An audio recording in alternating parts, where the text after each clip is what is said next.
What's going on, guys? It's Corey here coming at you with another episode of Sports from the Chair. Got a bit of a loaded episode today, 2 for 1. Going to be talking about the Eagles and the Sixers.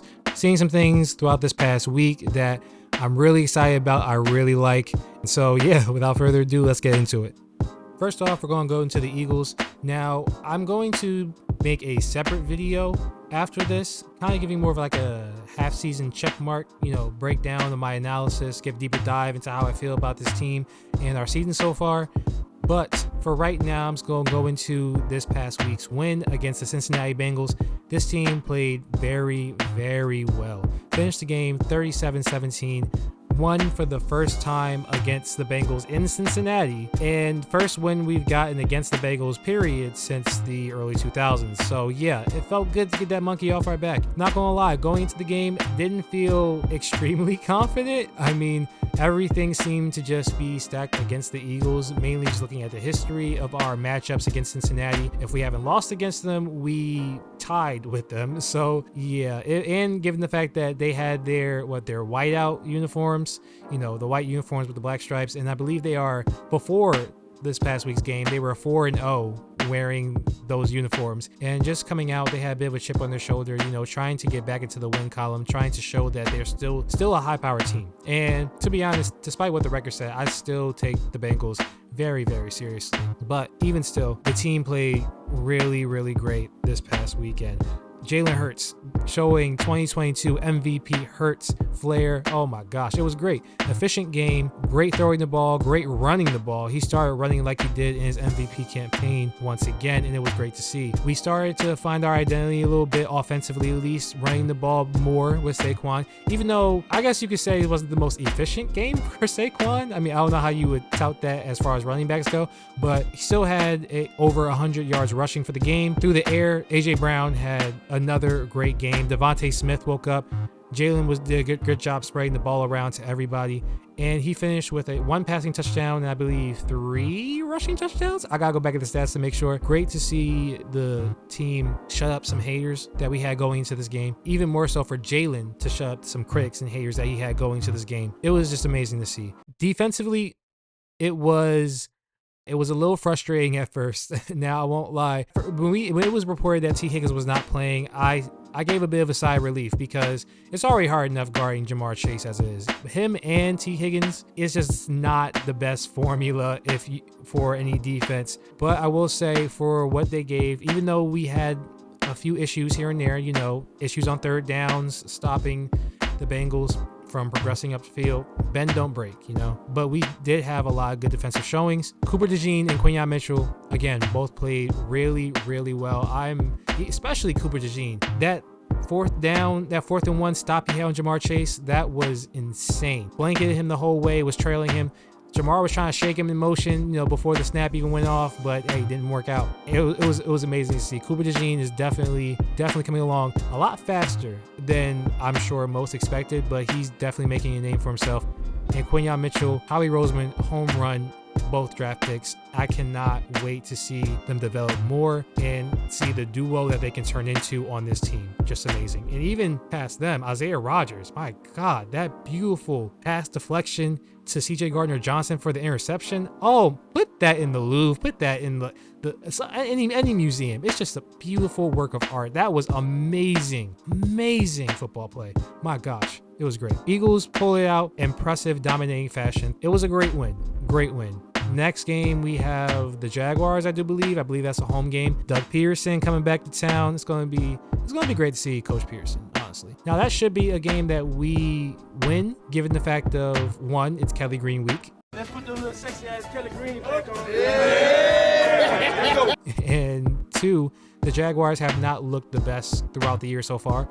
But still, any given Sunday, that's just the mindset I have going into these games. You never know. Stuff like this, games like this could easily be a trap game. So I have confidence that we can win. At the same time, I will say I'm not going to give it an automatic W. I'm going to say is, as long as we keep our identity going and we keep, hitting the stride like we are, and we keep just doing the things that are working for us, I think we'll be fine. Yeah, I'm excited. I'm excited to see how the rest of this season pans out for the Eagles. Like I said, I'm going to be giving a deeper analysis on how I feel about our season as a whole in a separate video. But for right now, yeah, just great stuff. Great stuff from the Eagles this past Sunday. Go Birds. Next, we move on to the Sixers. This past Sunday, same day, Eagles had their game at 1 o'clock. Sixers had their game at 3:30 against the Pacers.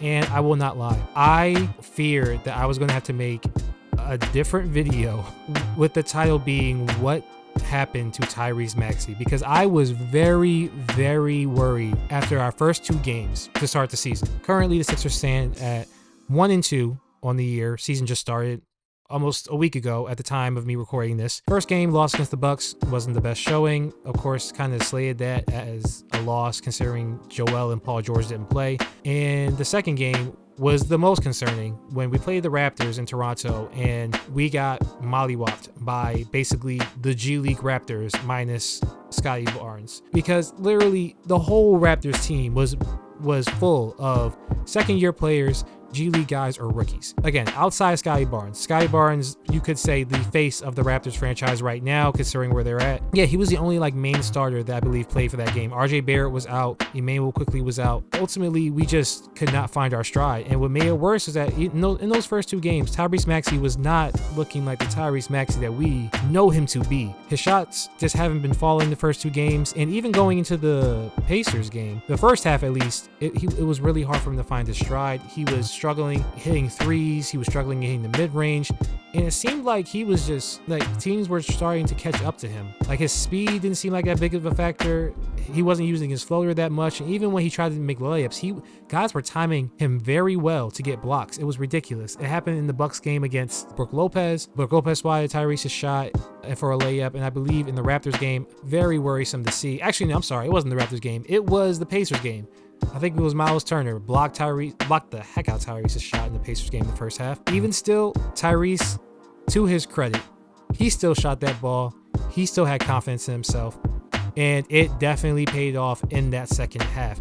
In the first half, he had about 7 points, I believe.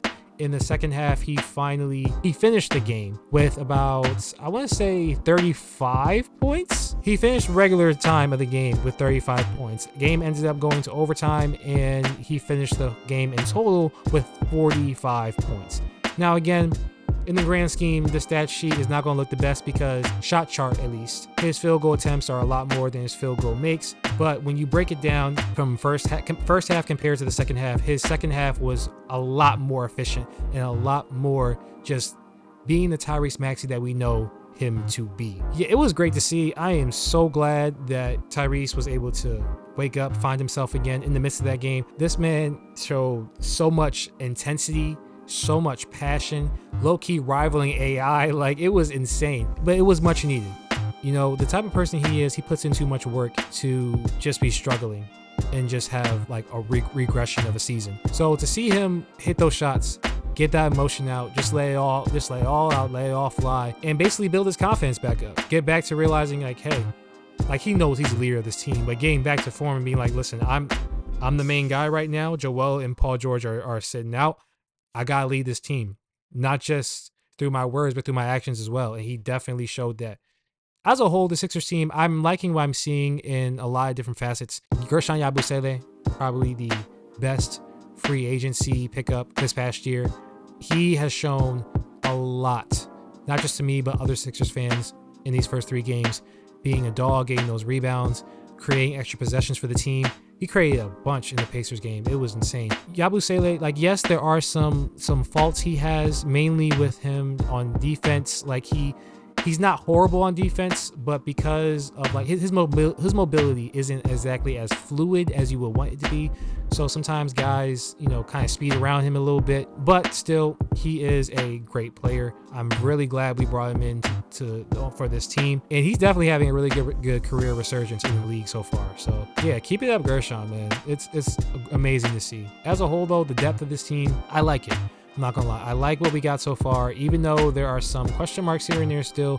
I do like what we have. I think it fits the mold around Tyrese, Joel, and Paul George a lot better than last year's team did. Even though Paul George and Joel haven't played yet, and that's a whole other can of worms we're going to get into later, it still gives me some excitement and hope that, this is a team that was properly constructed around these 3 stars. Once we get Joel and PG on the court, we get it all flowing well, I think we're definitely going to see something special with this team. Now, I could be wrong, of course. I'm not trying to keep my hopes up too high for the Sixers right now. I'm not going to lie. I've been hurt too many times. They got to show me. They have to show me. But regardless, there is some things to be excited about and to look at and say, you know what? This shows a little promise. I see the potential. Besides all that, not the best start for the Sixers so far, being 1-2, but it's still very early in the season. It's 3 games down from 82. We have a lot more games to go, a lot more season to go. We'll just see how it all winds up as we go into the postseason. So with all that being said, I am feeling really good about the Eagles right now. I'm feeling really good about, well, not really good, but I'm feeling confident in the Sixers right now. We'll just see how the season pans out for these 2 teams as we go along. Now, looking at Joel Embiid and Paul George, at the time of me recording this, has been reported that they are not going to be playing in Wednesday's game against the Detroit Pistons at home. So yeah, that's unfortunate. Tobias Harris coming back with Detroit.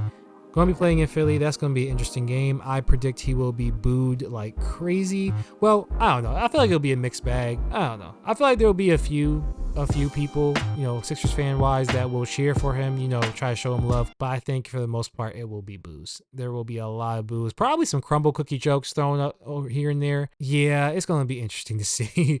It's going to be really interesting to see. But with all that being said, I will be covering it and bringing it all to you guys in the best way I can.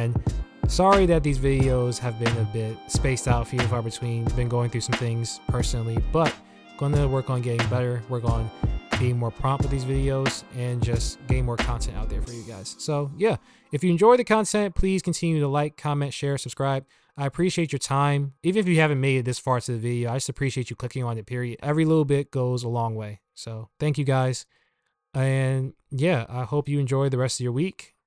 God bless you and have a great day.